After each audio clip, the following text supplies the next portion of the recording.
So the heart and soul of section 10.3 are two formulas, and again, you have to memorize them, but I think if you see where they come from and can appreciate how they were developed, that's going to help you not to simply memorize them, but to learn them.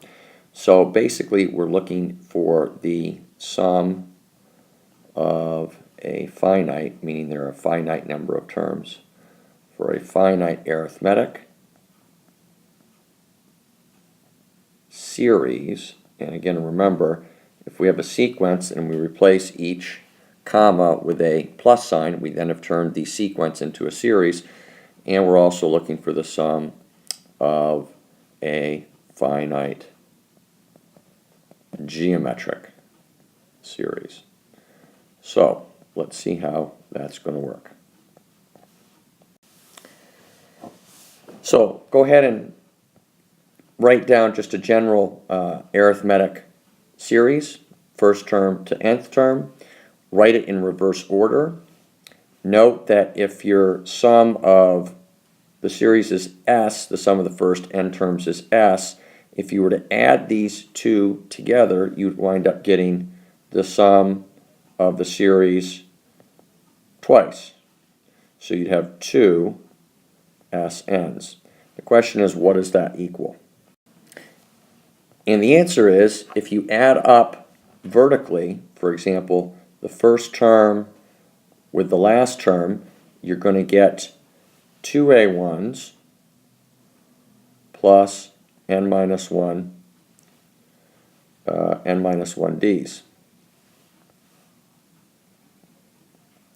And again, to see that, obviously the first and the last term are going to line up and be the 2a1 plus n minus 1d. But take a look at, say, the second term here, a1 plus d and a1 plus n minus 2d. Well, you're going to get your 2a1s. What's 1d plus n minus 2d's? That's n minus 1d's. And you could continue out and do that with each term. So you're going to get a whole bunch of these 2a1 plus n minus 1d's. How many are you going to get? Well, there are n terms in the series, so you're going to get n of them. So then we go ahead and look at simplifying this. I have twice the sum of the series is n, 2a1, n minus 1d's.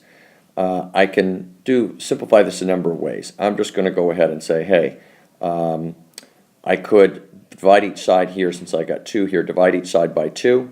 So then I've got 2 over 2 are going to be 1a1, n minus 1d over 2. I get that.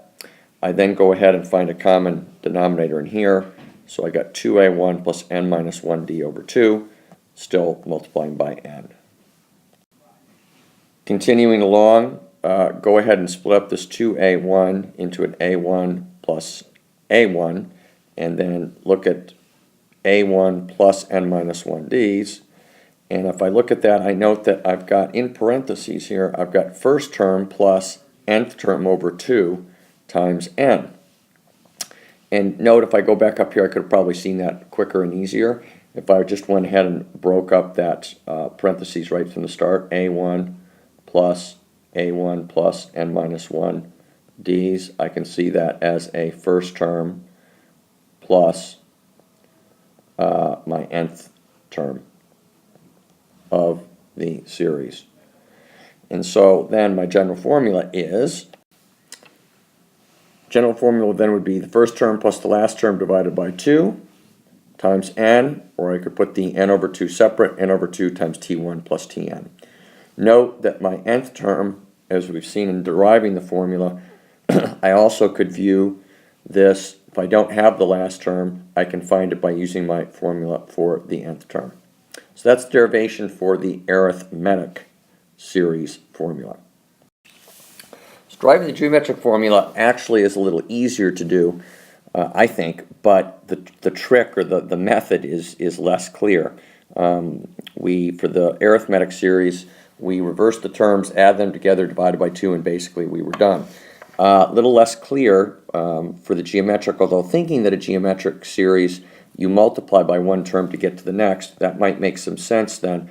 If I look at some arbitrary geometric series, and let its sum be s. If I multiply both sides, every term of the series by r, and multiply the sum by r, I would get rs is, well, a1 times r, a1 times r squared. The last term would be a1 r to the n minus 1 times r, which would be a1 r to the n. And I look at that for a minute, and I notice that a whole bunch of the terms are going to match up. And the trick here then is, rather than adding together my two series, in this case we're going for the geometric, we're going to subtract. So I go ahead and subtract s minus rs, subtract left sides, equals this minus this. And note when I do the subtraction here, I'll wind up with an a1, a1r minus a1r gone, a1r squared minus a1r squared gone, a1r to the n minus 1 minus a1r to the n minus 1 gone, leaving me just a minus a1r to the n. At that point, it's then pretty easy because I'm going to solve for s. I'm looking for the sum of this geometric series. So I'm going to get s equals, well, to solve, I've got to factor out that s first.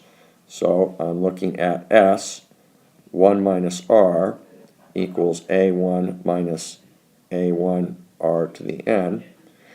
And if I can write an r here, to solve for s, pretty simple, s equals a1 minus a1 r to the n over 1 minus r.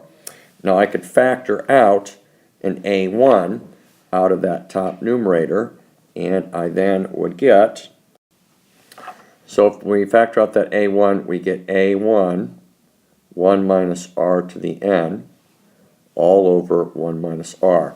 So that is my formula for the sum of a finite, meaning there are a finite number of terms, geometric series. It involves r, it involves n, it involves the first term, and that's it. Those are the three terms, and I think it's quite cool that you can find such a concise formula in both cases to sum an arithmetic or geometric series.